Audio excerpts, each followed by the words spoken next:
മന്ത്രിക്കെതിരെ കരിങ്കൊടി പ്രതിഷേധം സംഘടിപ്പിച്ച കെഎസ്യു നേതാക്കൾക്ക് കുരുക്കായി police report. Kannur railway police കോടതിയിൽ സമർപ്പിച്ച കസ്റ്റഡി അപേക്ഷാ റിപ്പോർട്ട് കണ്ണൂർ വിഷന് ലഭിച്ചു. പ്രതികൾ ഏതോ ആയുധം ഉപയോഗിച്ചതായി മൊഴിയിൽ. ഇത് കണ്ടെത്തണമെങ്കിൽ വിശദമായ അന്വേഷണം വേണമെന്നും പോലീസ്. ആരോഗ്യമന്ത്രി വീണ ജോർജിനെതിരെ കരിങ്കൊടി പ്രതിഷേധം സംഘടിപ്പിച്ച കെഎസ്യു നേതാക്കൾക്ക് കുരുക്കായത് റെയിൽവേ പോലീസ് കോടതിയിൽ സമർപ്പിച്ച കസ്റ്റഡി അപേക്ഷ റിപ്പോർട്ടാണ്.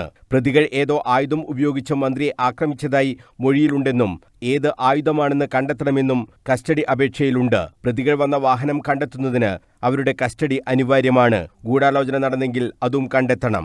പ്രതികളെ തിരിച്ചറിഞ്ഞ് കൂടുതൽ ചോദ്യം ചെയ്യണം. വീഡിയോ പരിശോധിച്ചതിൽ ഏതോ ഒരാൾ സംഭവത്തിന്റെ വീഡിയോ റെക്കോർഡ് ചെയ്യുന്നതായി കാണുന്നുണ്ട്. വീഡിയോ റെക്കോർഡ് ചെയ്ത ആളെ കണ്ടെത്തണം. ഇതിനെല്ലാം പ്രതികളുടെ സാന്നിധ്യം അനിവാര്യമാണെന്നും കസ്റ്റഡി അപേക്ഷാ റിപ്പോർട്ടിലുണ്ട്. ഈ മാസം 5-ന് പ്രതികളെ കോടതിയിൽ ഹാജരാക്കാൻ നിർദ്ദേശം നൽകിയിട്ടുണ്ട്. 5 മുതൽ 2 ദിവസത്തേക്കാണ് പോലീസ് കസ്റ്റഡി ആവശ്യപ്പെട്ടത്. റെയിൽവേ പോലീസ് ഇൻസ്പെക്ടറും SHOയും ഉൾപ്പെടെയുള്ളവർ ആറ്റുകാൽ പൊങ്കാല ഡ്യൂട്ടിയിലായതിനാലാണ് 5-ന് കസ്റ്റഡിയിൽ വേണമെന്ന് പോലീസ് അപേക്ഷ നൽകിയത്. CJM കോടതി ജാമ്യഹർജി തള്ളിയ സാഹചര്യത്തിൽ പ്രതിഭാഗം ജില്ലാ കോടതിയിൽ ജാമ്യാപേക്ഷ നൽകും. News bureau, Kannur.